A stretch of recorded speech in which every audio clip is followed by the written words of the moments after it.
It's not Antifa, it's Profa. I know a friend of mine had said it, written about Profa. That's what, I mean, really ultimately what we should be calling them. They're Profa, because if you're fighting fascism with fascism or perceived fascism while using fascism, that's fascist. It is very true. So getting back to this lawsuit, now I truly believe there is a point behind this. Once you get it into the justice system and you start holding some of these groups accountable, including, as the attorney said, the Berkeley Police Department, which did nothing as all of this went down, I think it'll send a message to other left-wing run law enforcement organizations that turn a blind eye to this kind of violence, that finally someone's got to stick up for law-abiding Americans.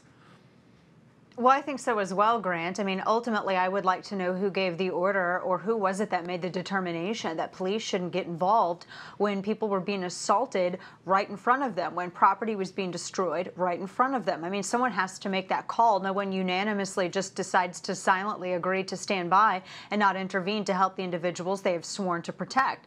But that's, you know, that's the big issue here. So I'm interested in seeing what happens as this goes forward. But ultimately, I would like to see some sort of action from Congress on any institution that receives federal funding. Now, I get private institutions, they can be as fascistic as they want to be, and people can choose not to go to those Iron Curtain sort of institutions. But for any institution that receives public funding, I think Congress should heavily and quickly consider revoking any public funding for any institution that believes that force and violence is acceptable dissent to any sort of opinion that is ensconced in free speech. And that's ultimately what this is about. You have individuals that cannot exist. They don't know how to coexist in a world where other individuals have different opinions from them.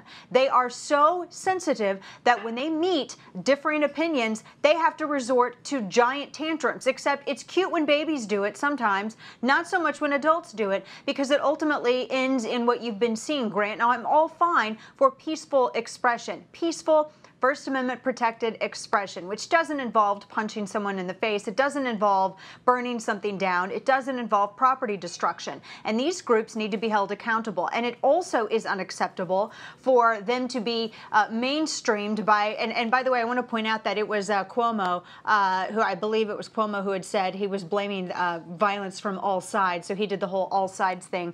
But ultimately, Antifa or Profa, they've been out there doing this, Grant, for a long time under a different name. First they were Occupy. They've always been a group that's out there protesting and rioting and punching people in the face. They just changed their name every 5 years so as to avoid detection by mainstream media. That's what this is all about.